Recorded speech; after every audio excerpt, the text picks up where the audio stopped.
Hey, what's up everyone? Welcome to the channel. Today I'm going to show you how to create an eye-catching YouTube thumbnail in the style of Iman. And to make things even easier, I'm giving away the PSD file for this exact thumbnail.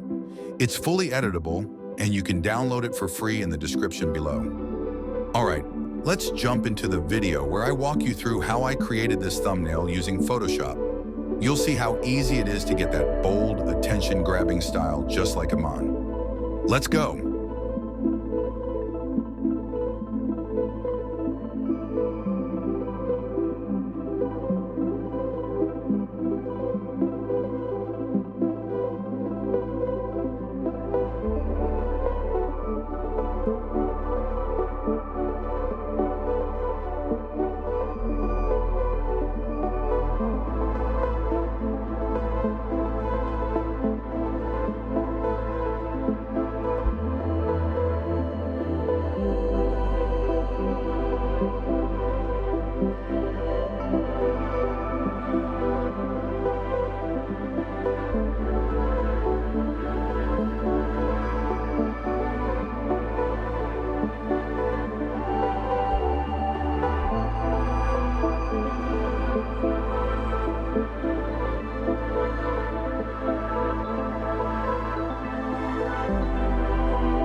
And that's it, a thumbnail in Iman style, designed to get views and clicks.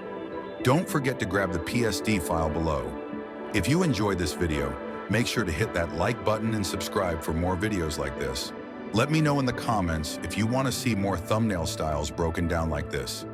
Thanks for watching, and I'll see you in the next one.